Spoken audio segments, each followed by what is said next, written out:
નમસ્કાર મિત્રો સાપ પણ મર્યો અને શું લાકડી પણ ના તૂટી. કોંગ્રેસની પાછે આંગળી ઘીમાં છે. આટલું થયું, બનાસકાંઠામાં ધીંગાણું થયું, લોકો સામે આવ્યા. એક સમાજના લોકો પહેલા સમાજ પર પ્રતિક્રિયા આપે, વિરોધ કરે, પહેલા સમાજના લોકો અન્ય બાબતે વિરોધ કરે, વાત કરે. આ બધા વચ્ચે શું કોંગ્રેસને ફાયદો થયો? અને આ બધા વચ્ચે કોંગ્રેસના જ એક મોટા નેતા ઘવાઈ ગયા. વિસ્તારથી વાત કરું તો ઠાકરસિંહ રબારી, ગુજરાતમાં ચર્ચાતો ચહેરો, ગુજરાતમાં કદ વધારતો ચહેરો. ઠાકરસિંહ રબારી, કિંજલ રબારી પ્રેમ પ્રકરણ વિવાદમાં કૂદે છે, તેમાં ખૂબ બોલે છે, આક્રમક અંદાજથી બોલે છે અને ત્યારબાદ કિંજલબેન રબારી પોતાના ઘરે પાછા આવે છે. કિંજલબેન રબારીને સંવિધાને અધિકાર આપે છે, આર્ટિકલ 21 અધિકાર આપે છે પોતાના મનપસંદ જીવનસાથી પસંદ કરવાનો. એમની ઉંમર 18 વર્ષ હોય, અમે અશોકભાઈ ચૌધરીની ઉંમર પણ 21 વર્ષથી વધુની. પરંતુ તેઓ પાછા આવે છે અને ત્યારબાદ જે ઠાકરસિંહ રબારીની નામના વધે છે, સમાજનો વાઘ કહેવામાં આવે છે. લોકો કહે છે કે ભાઈ ઠાકરસિંહ રબારીએ ખૂબ સારું કામ કર્યું છે, ઠાકરસિંહ રબારીનું કદ વધ્યું છે. નહોતા ઓળખતા તે પણ હવે ઠાકરસિંહ રબારીને ગુજરાતમાં ઓળખવા લાગ્યા છે. ત્યાં સુધી બધું બરોબર હતું અને અમે ત્યારે પણ તમને કહ્યું હતું કે તમે કયા પ્રકરણમાં કાઠું કાઢો છો, કયા પ્રકરણમાં કદ વધારો છે, તે મહત્વનું હોય છે. ઘણી વખત સામાજિક બાબતોમાં કોઈ એક વર્ગ આપોઆપ તમારો વિરોધી બની જતો હોય છે અને પછી તમારું કદ વધે, તમે વધુ લોકો સુધી પહોંચો, ન ઓળખતા હોય તમને ઓળખવા લાગે, પરંતુ તમને ચૂંટણીમાં ફાયદો ન થાય, તમને મત ના મળે. આ વાત પણ 100% સાચી છે. ત્યારે પણ અમે તમને કહ્યું હતું કે માહોલ જેટલો શાંત બતાય છે એટલો શાંત છે નહીં અને કર્મ કરતા કાંડ થઈ ગયો. એટલે કે તેમની દ્રષ્ટિએ સારું કામ હોય, પરંતુ અંતે તો હવે લોકોની અપેક્ષા વધી રહી છે અને થયું પણ તેવું. ત્યારબાદ સતત લોકો કહેવા લાગ્યા કે ભાઈ અમારી દીકરી સાથે પણ આમ થયું છે, અમારા સાથે પણ આવું થયું છે, તમે આવો મદદ કરો. અને ત્યારબાદ કંકુબેનનું પ્રકરણ સામે આવ્યું. આમ તો તમે જુઓ કે હસવું આવે કે આ પ્રકારનું શું લોકો કરી શકે. કંકુબેનના લગ્ન થઈ ગયા મહાદેવભાઈ રબારી સાથે, એમને સંતાન છે ને, તેમને પાછા લાવવાની વાત અને તેમની માટે સંમેલન મળે છે ભાભરના રૂણી ગામે અને સંમેલનમાં એવા ભડકાઉ ભાષણ આપવામાં આવે છે કે જે બાદ ઓગણના ઊનમાં ધીંગાણું થાય છે અને લોકો પહોંચી જાય છે હાથમાં દંડા લઈને. શું એમને અધિકાર આપે છે સંવિધાન?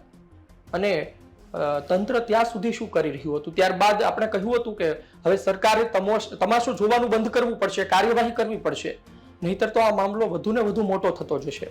કાર્યવાહી બેશક કરવામાં આવે છે અને ત્યારબાદ ફરિયાદ પણ દાખલ થાય છે અને માહોલ પહેલા કરતા શાંત પડે છે. પરંતુ કહેવાનો અર્થ એ છે કે આ તમામ પ્રકરણમાં જે શરૂઆતમાં ચહેરો આવ્યો હતો ઠાકરસિંહ રબારી, એ પાર્ટીમાં હવે જે નુકસાન કરી રહ્યા હતા એ નુકસાન નહીં કરી શકે. ઠાકરસિંહ રબારી માટે જે વાત કરવામાં આવતી હતી કે ઠાકરસિંહ રબારી વાવની પેટા ચૂંટણી પછી જે ગળાનું હાડકું બની ગયા છે, આ અમે નહીં પરંતુ ત્યાંના જ ઘણા લોકોએ અમને માહિતી આપી હતી. કારણ કે વાવની પેટા ચૂંટણીમાં તેમની પણ અપેક્ષા હતી કે તેઓ ચૂંટણી લડે અને 100% જૂના નેતા હોય અને વર્ષોથી કોંગ્રેસમાં હોય, મજબૂત હોય તો એમને મન થાય અને પાર્ટી પાસે તેઓ અપેક્ષા રાખે કે પાર્ટી ટિકિટ આપશે. પરંતુ સમીકરણ જોવાના હોય છે, જીત હારનું ગણિત પણ જોવાનું હોય છે. અંતે ગુલાબસિંહ રાજપૂતને ટિકિટ આપવામાં આવે છે. ઠાકરસિંહ રબારી કહે છે ગુલાબના બેન ગેનીબેન, અને ટિકિટ કપાયા બાદ ઠાકરસિંહ રબારી આડકતરા ઘણા પ્રહારો પણ કરે છે, નારાજગી દર્શાવે છે.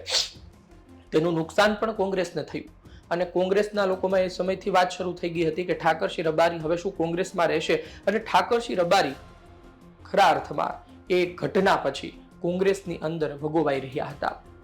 જોકે કોંગ્રેસના ઘણા નેતાઓ ઈચ્છતા હતા કે આ ગળાનું હાડકું દૂર થાય અને આ વચ્ચે તેમણે કિંજલ રબારી પ્રેમ પ્રકરણમાં રસ લઈને એ સાબિત કરી દીધું.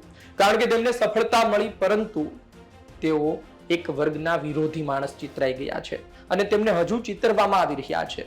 આ જ કારણોસર હવે તેમનું એ વિસ્તારમાં વિધાનસભા ચૂંટણી લડવું અને જીતવું ખૂબ મુશ્કેલ બની ગયું છે. અશક્ય નથી, ખૂબ મુશ્કેલ બની ગયું છે. આ જ કારણોસર અમે કહી રહ્યા છીએ કે કોંગ્રેસના ઘણા નેતાઓ ઈચ્છતા હતા, પાર્ટી ઈચ્છતી હતી, જે પ્રકારે મેસેજ મળતા હતા એ મુજબ સાપ પણ મરી ગયો અને લાકડી પણ ના તૂટી. એટલે કંઈ કર્યા વગર કોંગ્રેસના નેતાઓ અત્યારના ખુશ છે અને કહી રહ્યા છે કે ભાઈ આપણું તો કામ થઈ ગયું.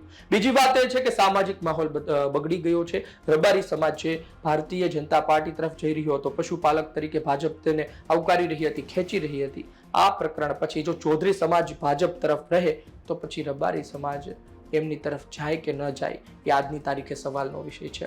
એટલે કે કોંગ્રેસની પાછે આંગળી ઘીમાં છે, તેને તો અત્યારે નફો જ જોવા મળી રહ્યો છે અને આ સાથે કંઈ કર્યા વગર ઘણું મળી પણ ગયું છે. ઠાકરસિંહ રબારી શું કરે છે આવનાર દિવસમાં તેના પર નજર રહેશે. ખૂબ મોટા નેતા છે ઠાકરસિંહ રબારીનું, એ વિસ્તારમાં નામ પણ છે અને એમણે ભૂતકાળના વિડીયોમાં કહ્યું પણ છે કે તમે એમના ગામમાં જાઓ અકોલીમાં કે કેવી એકતા છે લોકો વચ્ચે. એમણે એ પણ કહ્યું હતું ને એ પણ કહ્યું હતું કે હવે બીજા વડીલો છે નિર્ણય લેશે. તમે એમનો ઇનડાયરેક્ટલી વાત એ પણ હોઈ શકે મારી પાસે ના હો, બીજા વડીલો છે એ બધી આવી બાબતોનું સમાધાન કરશે.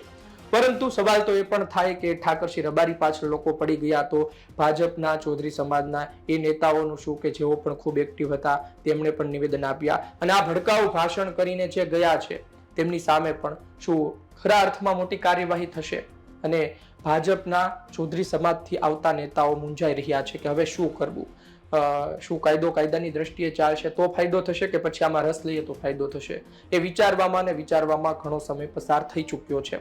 પરંતુ અત્યારની દ્રષ્ટિએ કોંગ્રેસને ઘણો ફાયદો જોવા મળી રહ્યો છે અને સાથે ઠાકરસિંહ રબારી પોતે કદ વધાર્યું પરંતુ સામે ડેમેજ પણ તેમને તેટલું થતું જોવા મળી રહ્યું છે. જોઈએ આવનાર દિવસમાં શું થાય છે. આપનું શું કહેવું છે કોમેન્ટ બોક્સમાં જરૂરથી જણાવજો.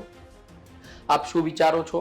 ઠાકરસિંહ રબારી સમાજના એક મોટા આગેવાન હોઈ શકે પરંતુ રાજકીય ગણિત આપણે 100% તેની ચર્ચા કરવી જોઈએ અને ખરા અર્થમાં કોઈ ઘટના પછીના પડઘા કેવા છે તે વિશે પણ આપણે વાત કરવી જોઈએ. એટલા માટે આ વાત કરી છે. આપનો અભિપ્રાય લખજો. ધન્યવાદ.